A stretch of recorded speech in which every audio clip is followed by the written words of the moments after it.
Okay, in the last class we had started discussing about the design of digital filters. We talked about how the Z transform comes into the picture, at least for IIR filter design, and then we had started a brief review of Z transform. Now I want to talk about how is the Z transform related to the discrete time Fourier transform, or how does the Z transform of a filter effectively tell you what the filter is doing in terms of its frequency properties. So for that, I just want to remind you we have a sequence Gn, and we write its Z transform Gz. That's simply an infinite series G of n, Z to the minus n. And this is the region of convergence is defined as absolute value of Z for which G of Z is less than infinity. And we saw that the region of convergence is always a connected circular region. So the question is, what is the relationship of this Z transform to the discrete time Fourier transform, which effectively tell us what is the frequency response of a filter? So for that, we'll just focus on the case of a particular value of Z. So let's put Z equal to e to the j omega for omega belonging to 0 to 2 pi or minus pi to pi, whichever you like. So you have this complex plane, Z plane, if you can call it either way, and the Z transform is defined on that. Now what is this region Z equal to e to the j omega in the complex plane? So remember, every complex number can be written as R, which is the magnitude, times e to the j phi, which is the angle of that. So if you compare the two, our R is 1. So if I put Z equal to e to the j omega, I am effectively looking at the unit circle. Okay. So this is my unit circle.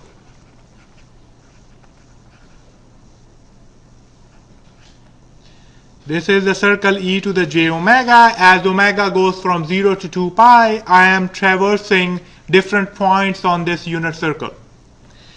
So if I put Z equal to e to the j omega, what does G of Z look like? Z equal to e to the j omega, that is simply n from minus infinity to infinity, G of n, e to the minus j omega n. But what is this equation? This equation is nothing but the discrete time Fourier transform of Gn. That's the definition of the discrete time Fourier transform. So this relationship basically tells us how is the Z transform related to the discrete time Fourier transform. Z transform is defined over the entire complex plane, and if you focus only on the unit circle, if you compute the values of the Z transform on the unit circle, that tells you the frequency response of your filter. Effectively, when you are from 0 to pi, that's your omega from 0 to omega equal to pi region. So as you go along this direction, you are looking at the frequencies from 0 to pi. As you go along this direction, which is pi to 2 pi, or you could also think of it as 0 to minus pi, you go along the negative frequencies of your filter. Effectively, you can think of your filter frequency response being lying on this circle, and you cut the circle into half and you just straighten it out, and that becomes your frequency response. So how is the region of convergence then related to the DTFT? Remember, the DTFT of a sequence may not exist either. the DTFT, g of e to the j omega, may not be finite, for example. So when does the DTFT of a filter or a signal exist? Based upon the Z transform, the solution is simple.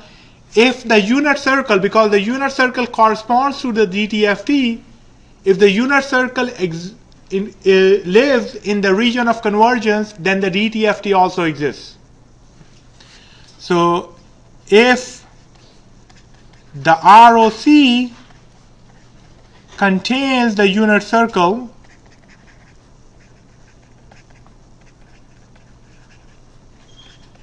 Z equal to e to the j omega, then the discrete time Fourier transform of the sequence Gn also exists. Okay. So if we are talking about filters, basically we'll always be dealing with sequences whose region of convergence includes the unit circle, and every time we restrict ourselves to the unit circle, we'll be getting the frequency response of our filter. So that is a nice thing to know, that Z transform and the Fourier transform are intimately related. But the question is there any other value of the Z transform in the filter analysis? And the answer is yes. There is actually the poles and zeros of the Z transform tell us a lot about the filter frequency response also. So we'll try to study that slowly. The next topic we want to talk about is poles and zeros of G of Z and their relation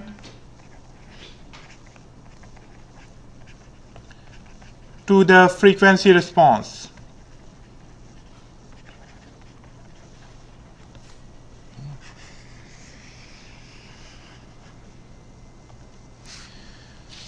So I just want to remind you what is the meaning of zeros and poles in the Z transform domain. You are given the Z transform. Zeros of the Z transform means values of Z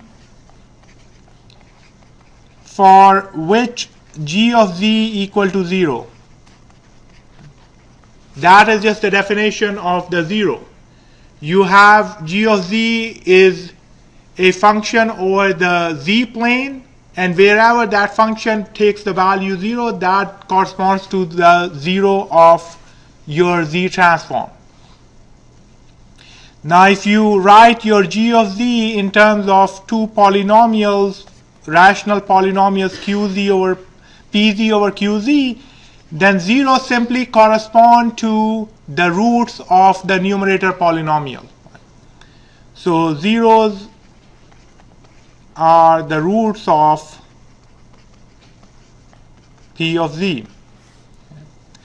Now poles, on the other hand, and the reason they are zeros, it's easy to understand. The reason they are called poles is because the values of Z at which the function shoots up to infinity.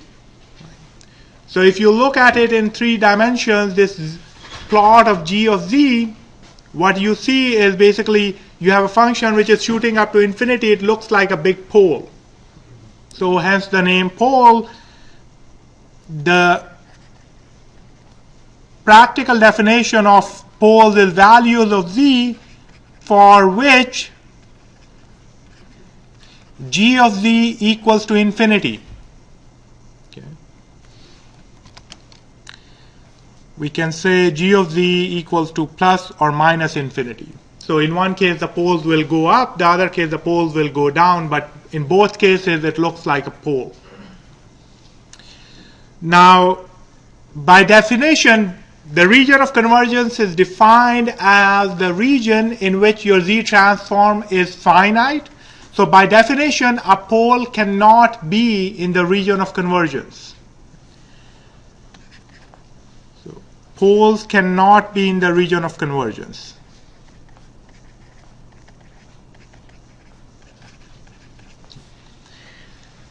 Again, if you talk about the rational form of a Z transform, if your Z transform is given in the rational form, then how do you find out what are the values of the poles?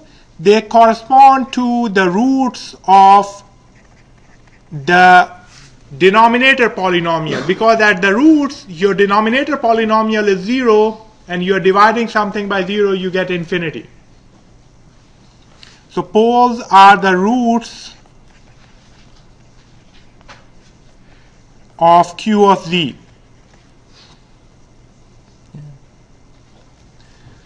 So the best way to find out what poles and zeros is you write them in the factorization form. For example, if I have G of Z is 1 minus 2 Z inverse, 1 minus 1/2 Z inverse. This is my PZ. I have already written it in the factorized form. And my numerator is 1 minus 0.125 Z inverse. This is my PZ. So it's a polynomial of degree 2 in Z inverse. This is QZ, a polynomial of degree 1. So the roots of this are, if I write it in this form, the roots are simply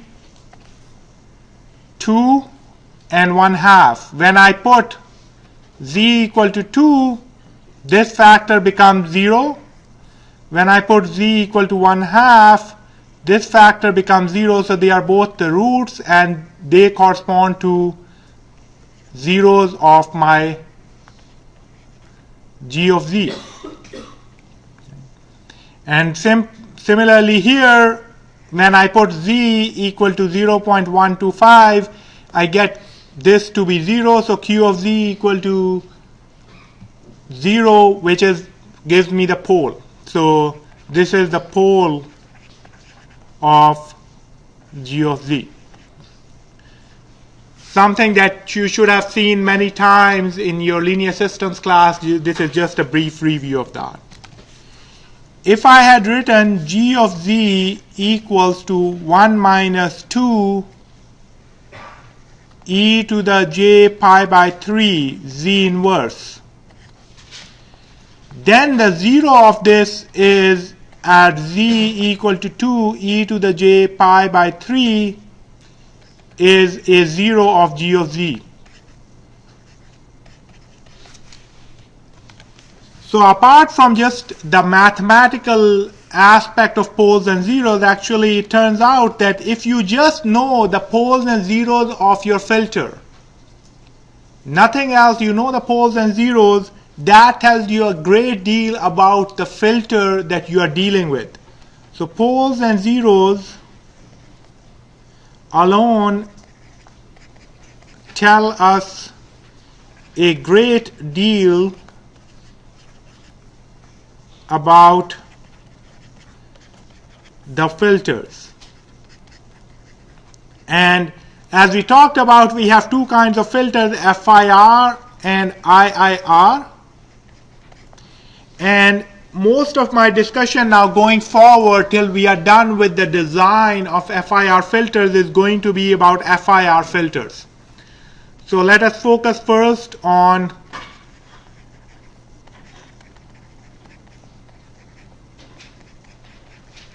FIR filters, and we'll stick with that throughout the next few lectures till we are done with the design. So the first thing we know is the following in terms of poles and zeros. An FIR filter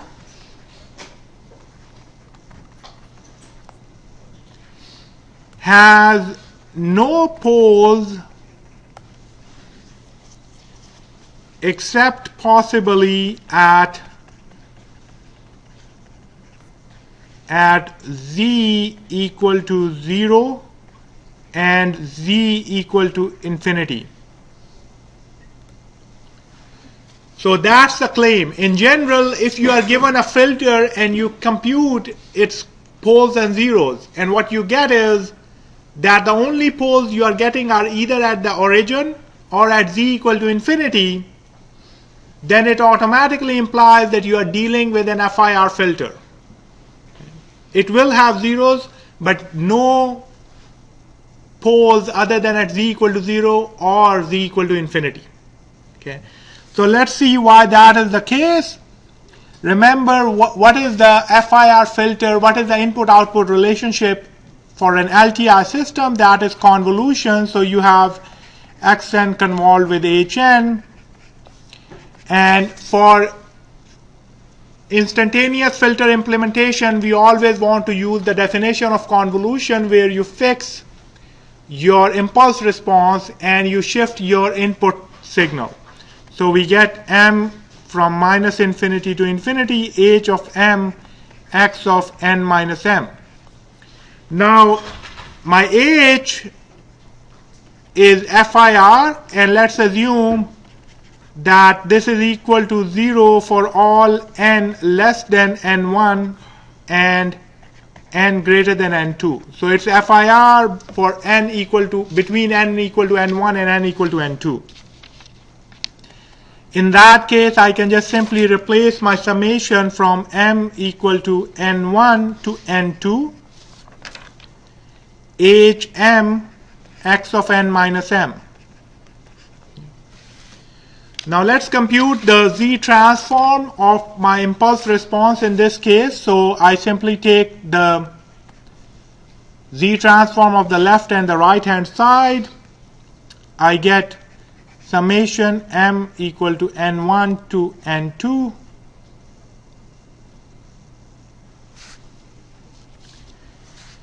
h of m z to the minus m x of z. So that is my output z transform y of z equal to summation of m equal to n1 to n2 hm z minus m x z.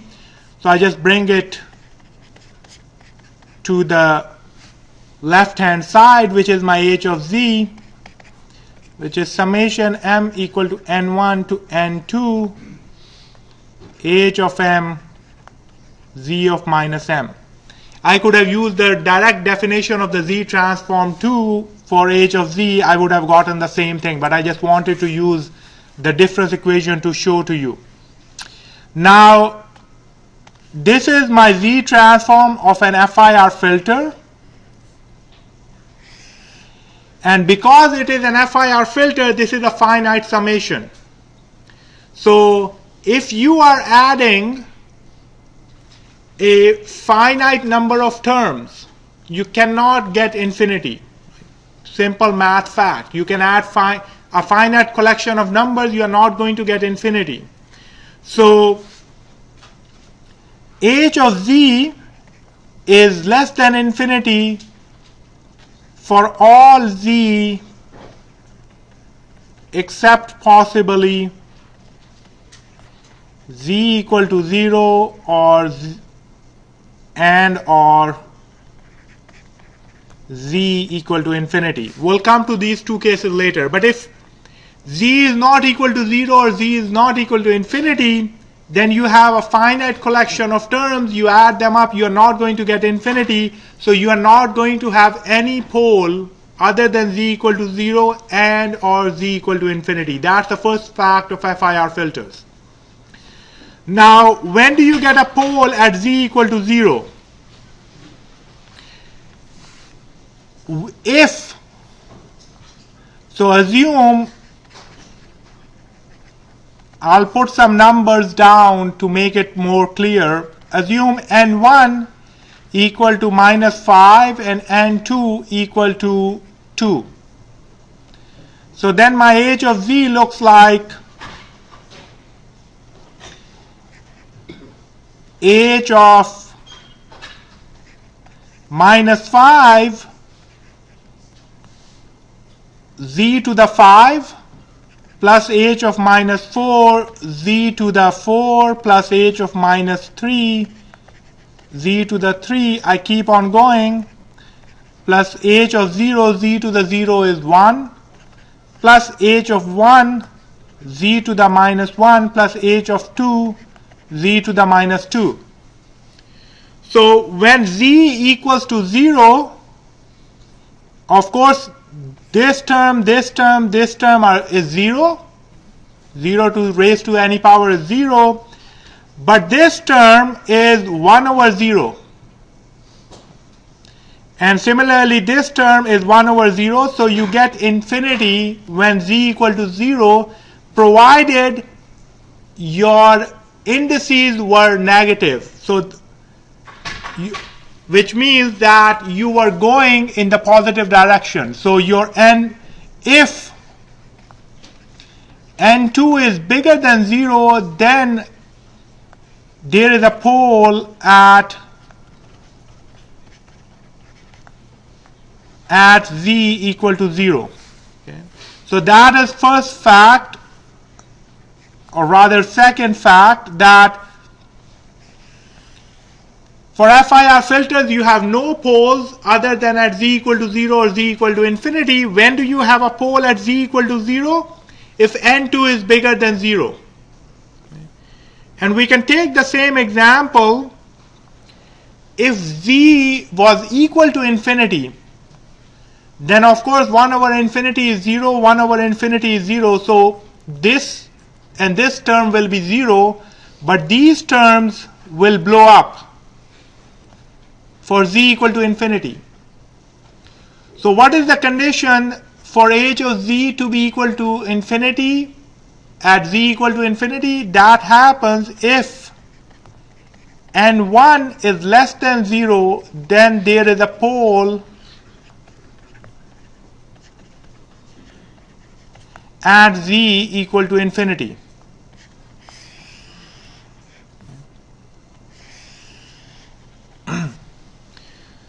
Now in general we are interested in causal FIR filters. We talked about the fact that non-causal filters are just not realistic. So a causal FIR filter is defined as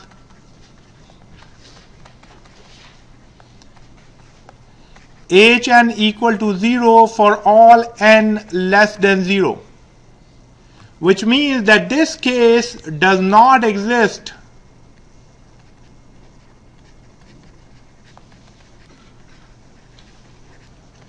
in causal filters, because your n1 is never going to be less than 0 in causal filters. So if you are given a z transform and it has only a pole at z equal to 0 and no other poles, then it is an FIR filter and it is a causal FIR filter. Or said another way, if you are given a causal FIR filter, then the only pole you will see will be at z equal to 0. Okay? So it's an if and only if condition that causal FIR filters only pole are at z equal to 0. Okay? So no other information, just knowing about the poles and zeros basically gives you information about it's an FIR filter because it has no other pole other than z equal to 0, and because it has pole only at z equal to 0, it's also a causal FIR filter.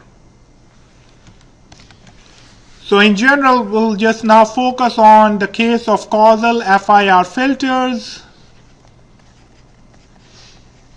of length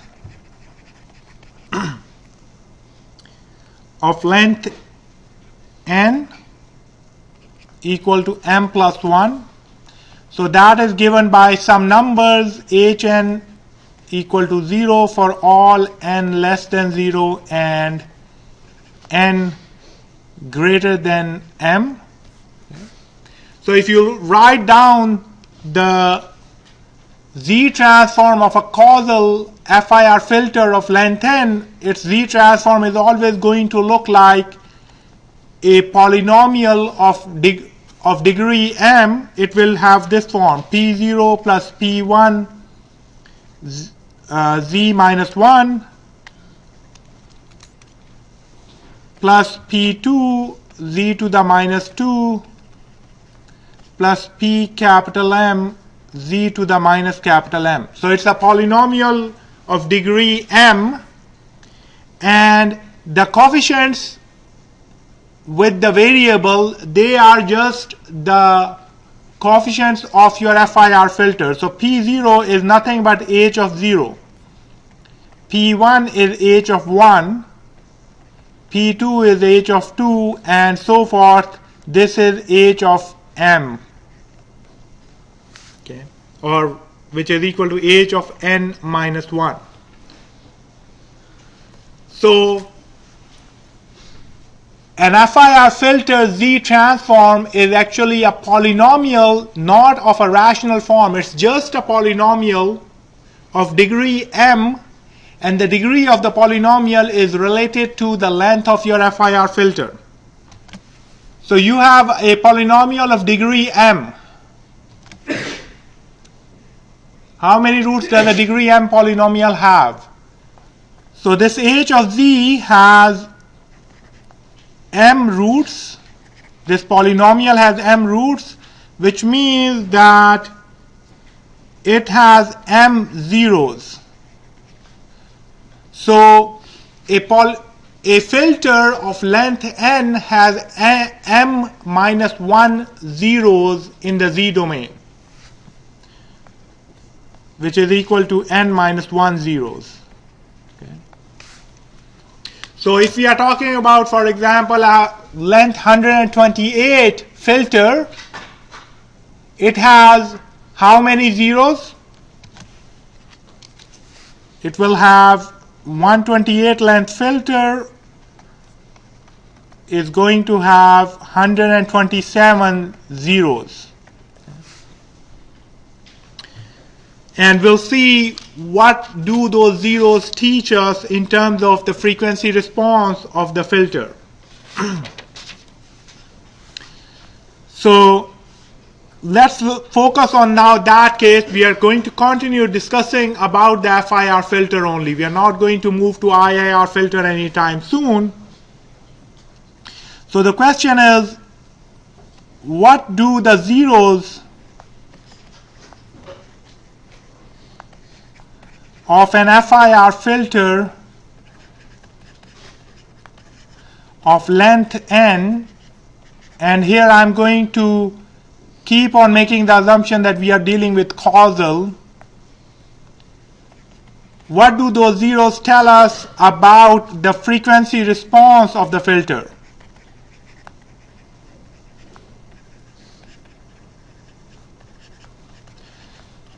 Because at the end of the day, the only thing we are interested in is what does the filter do to the frequencies of input signals.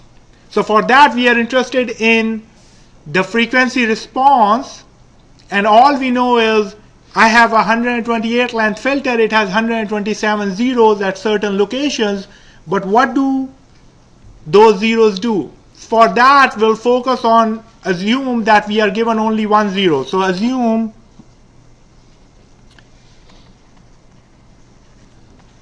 we have 1 0.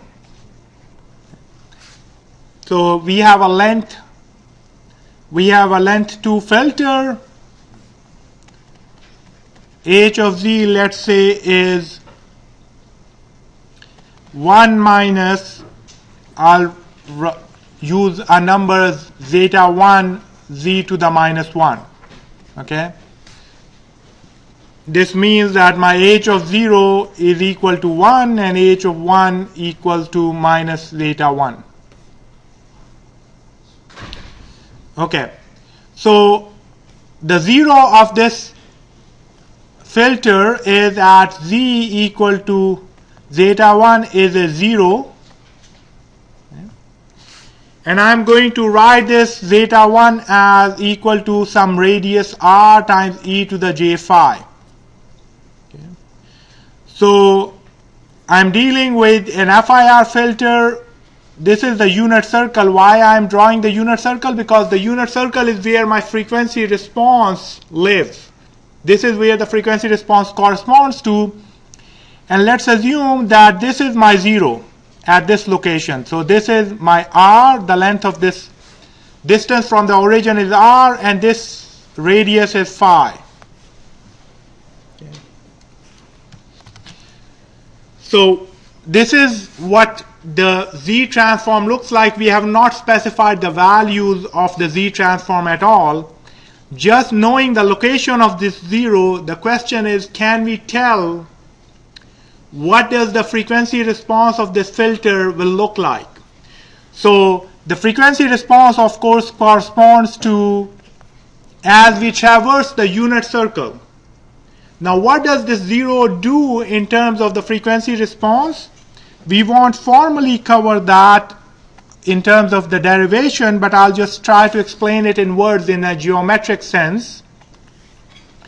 So let us assume that you are at frequency omega, which means that you are at e to the j omega. This is some frequency. And you are interested in finding out what is the response of the filter at this location. Well, the response of the filter at this location is given by the contribution of this 0, or the distance of this 0 to that frequency location on the unit circle. It is given by this vector. Okay? It's effectively, you have a vector which starts at the location of the 0 and it goes up to the unit circle.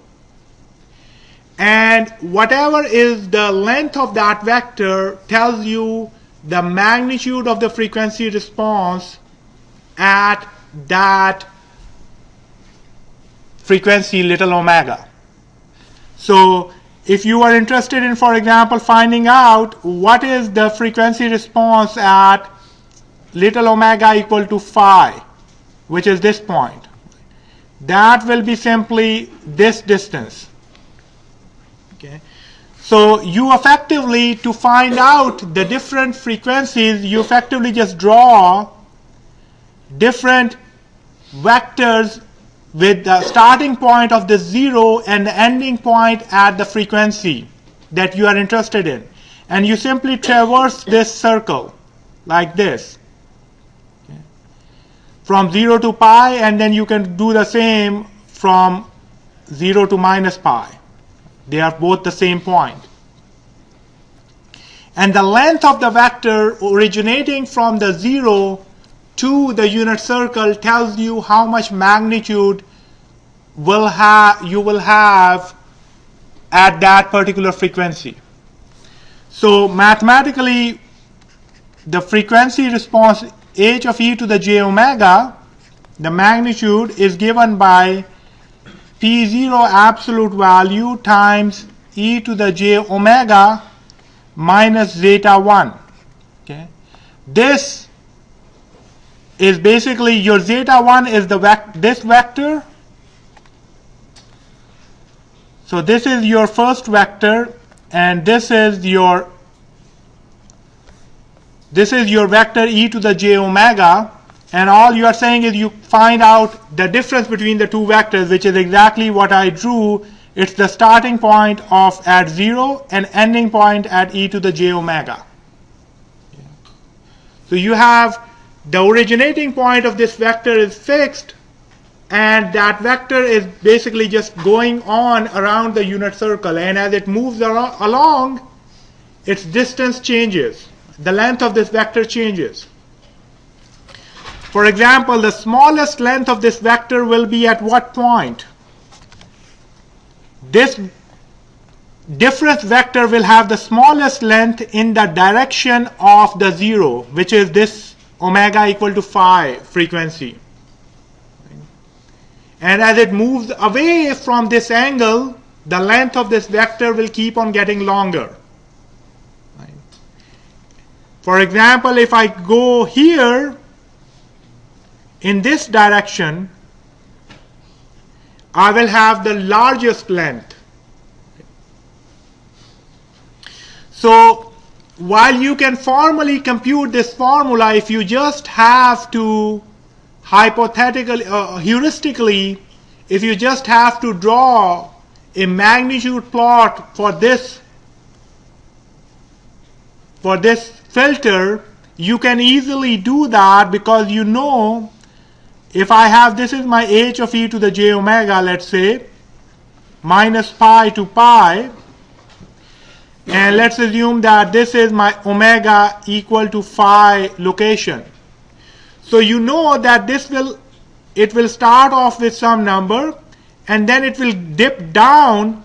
It won't hit 0 because the length of this vector is not 0. Right? But it will dip down at omega equal to phi, and then it will start rising again. And similarly, you will have some sort of this kind of a plot. This is like a very rough plot that you will get, that it will have a dip around the omega equal to phi region. Now, let's talk about the case, for example. Let's say that zeta 1 was equal to e to the j pi by 4, which means that your 0 was exactly on the unit circle. So in that case, what happens? If my 0 was exactly on the unit circle, in that case, I will not only just have a dip at omega equal to phi, I will actually hit 0 at omega equal to phi. Because if this is my unit circle diagram, and I'm saying my 0 is at, this is my 0, so this is at e j to the pi by 4. And now I do the same thing, that I have a vector originating from the location of the 0 and going to different points of the unit circle. Well, at this frequency, the length of that vector is going to be precisely 0. So as I start from omega equal to 0, I will have a long vector, but as I keep on coming closer and closer to the omega equal to phi region, my length of this vector will keep on going down till it will hit 0, exactly 0. So in that case, my frequency response at omega equal to phi will hit exactly 0. So this is how, by changing the location of the 0, I have changed the response of my filter. By taking the 0 closer to the unit circle, I push the response of my filter around that region closer to 0. The farther I take a 0 away from the unit circle, the far away I am from 0. Okay. Now, FIR filters in general can't push the response up other than this P0 factor. By changing the location of the units of the 0, they can't push the response up. For that, you need IIR filters, okay, which we will discuss later. A similar kind of effect exists for poles. Just to give you a heuristic idea, the idea of poles is that the closer they are to unit circle, the more they push the frequencies in the up direction. Okay.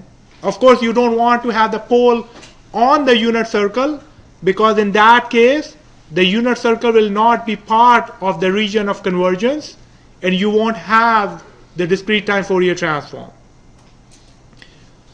But sticking to the FIR right now, as your location of 0 changes, as it gets closer to unit circle, you are pushing the frequency response at that point closer to 0.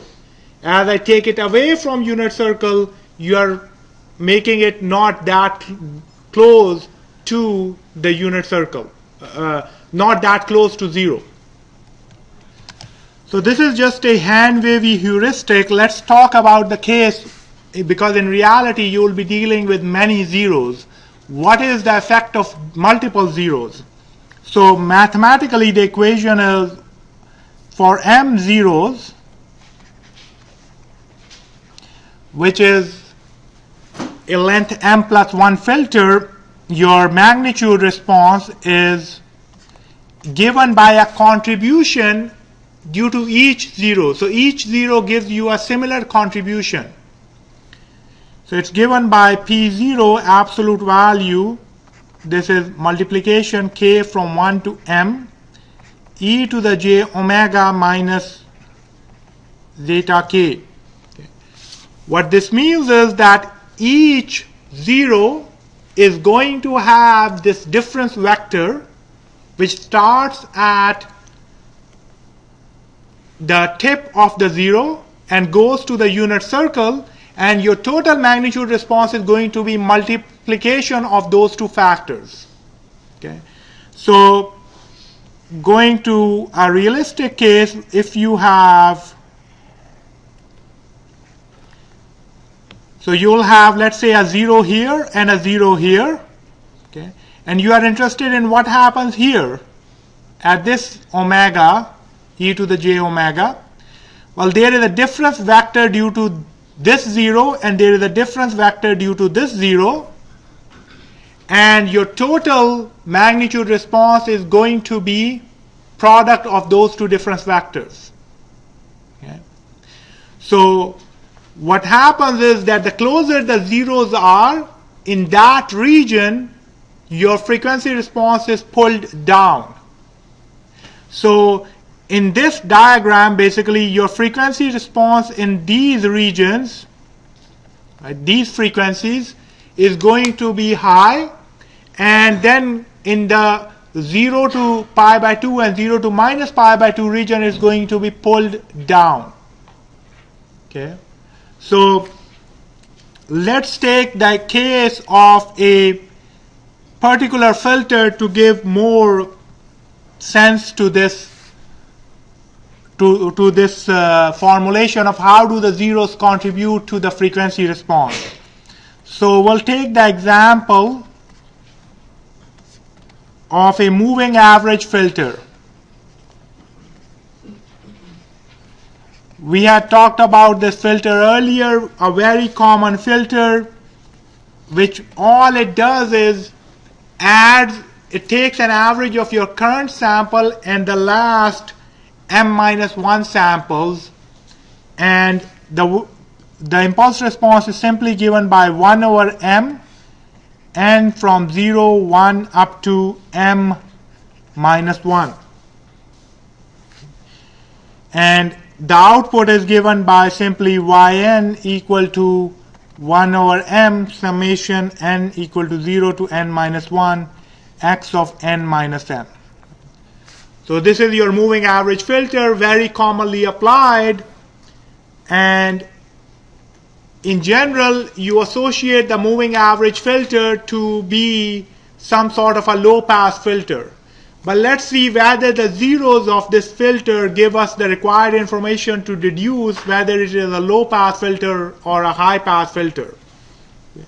So if we compute the z transform of this filter, what we get is 1 over m summation n from 0 to m-1 z to the minus n.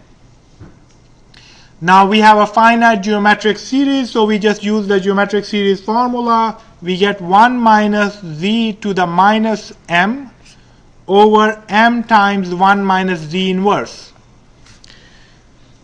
Now, two things that we should be careful about. One is, it seems as if this filter has a pole other than at z equal to 0.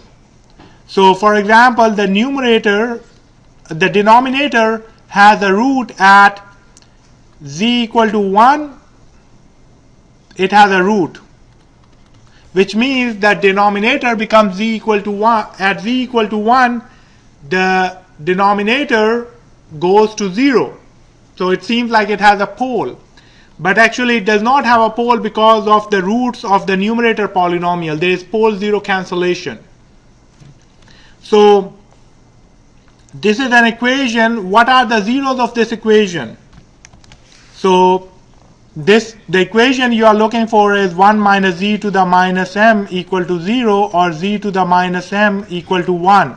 This is the equation, right? And you can go back to the roots of unity. This is a complex number. What are the in the complex plane, it has m roots, and they are given by e to the j 2 pi k over m for k equal to 1 up to k equal to 0 up to m minus 1. Right? So it has roots which lie all along the unit circle.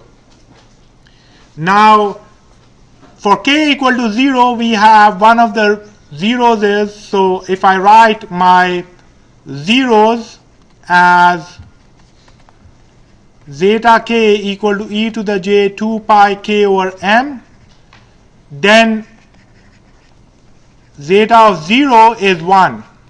Okay, so I have one of the roots is 1, and I have poles at, let's say, lambda 0 equal to 1. Right? So I have pole and 0 cancellation. In reality, I don't have any pole. I have how many total zeros I have? I have m minus 1 zeros. So effectively,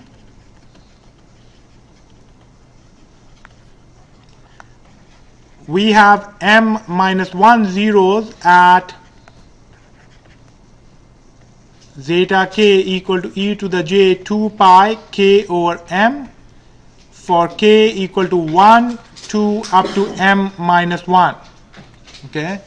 So the zeros of moving average filter, they lie exactly on the unit circle. So a moving average filter is going to make your frequency response exactly 0 for certain frequencies. And which frequencies it will make it exactly 0? These frequencies. So let's take the example specific value of capital M to see it more clearly. Say capital M equal to 4. So it's a length 4 moving average filter. How many zeros it has? Hn has 3 zeros at, so it will have zeta 1 equal to e to the j 2 pi over 4. So it will have a 0 at little omega equal to pi by 2. It has a 0 at zeta 2 is e to the j pi, and it has a 0 at e to the j 3 pi by 2. Okay. So if you do the pole 0 plot,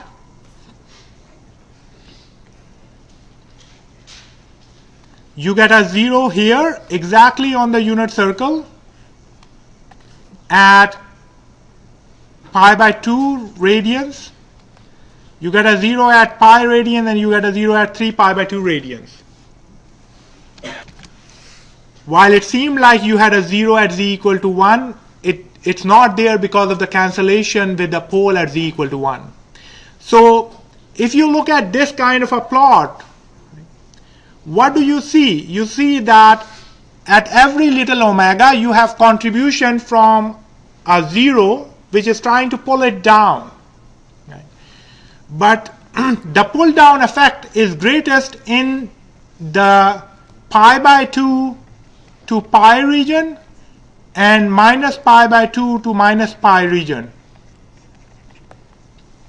There are no zeros between minus pi by 2 and pi by 2 region. So this seems more like a low pass filter with some sort of a cutoff around pi by 2. If you had to plot heuristically a frequency response of this filter, you can heuristically do that. So this is minus pi, this is pi. You know that you have a 0 at pi by 2 and a 0 at 3 pi by 2 or minus pi by 2. Okay, so your plot hits 0, and it will have this kind of a shape. And you also have a 0 at pi and minus pi. They are both the same thing. So it will sort of go back up, but hit again pi and minus pi. Okay. Now,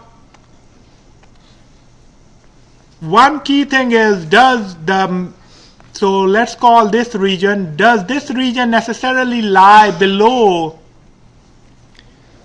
the omega equal to 0 region?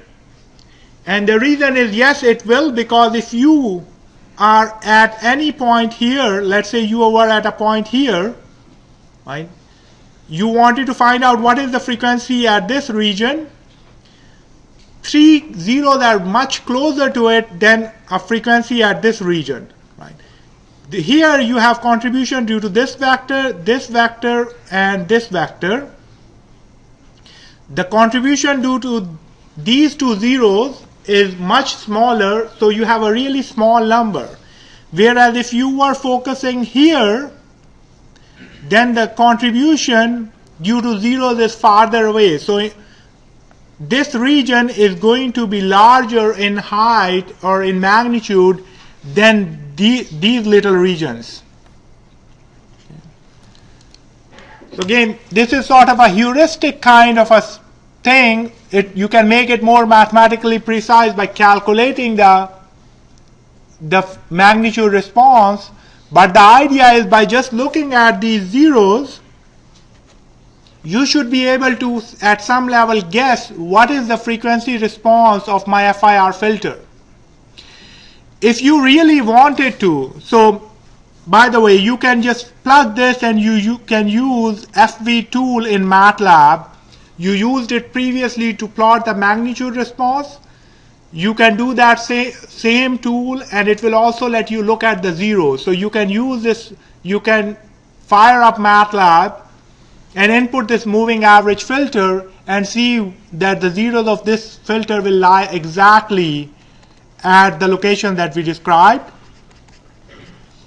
And you can also place your own filters, your own zeros precisely. So if I added more zeros in the pi by 2 to pi region and minus pi by 2 to pi region, what will happen?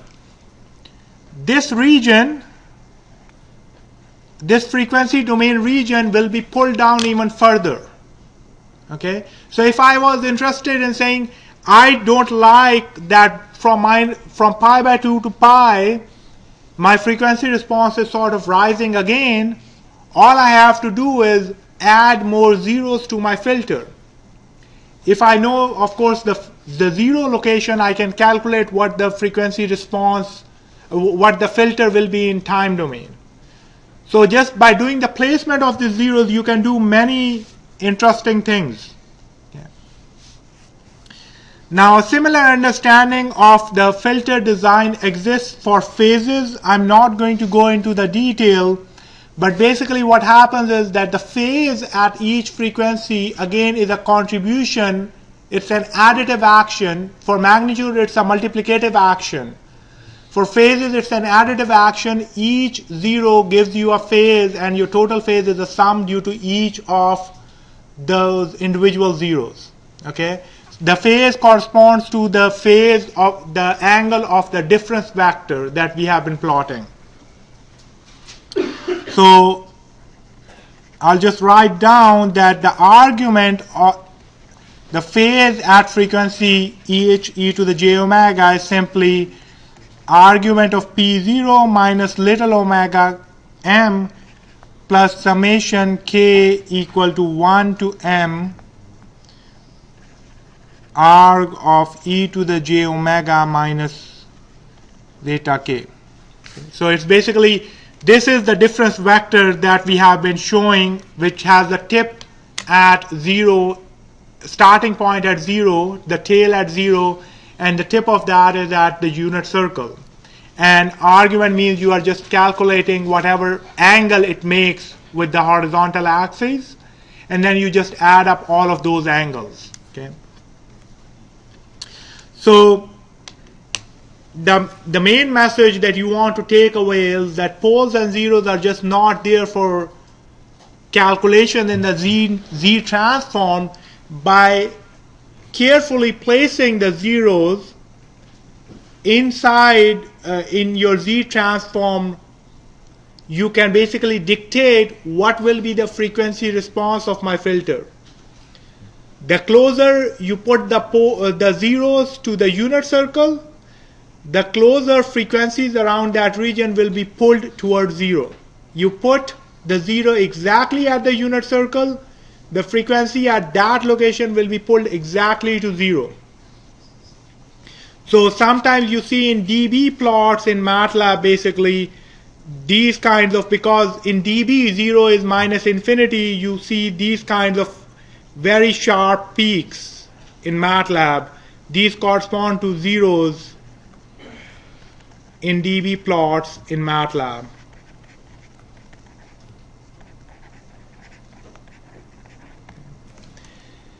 And between two zeros, how far back the value rises, it depends upon how close the zeros are to each other.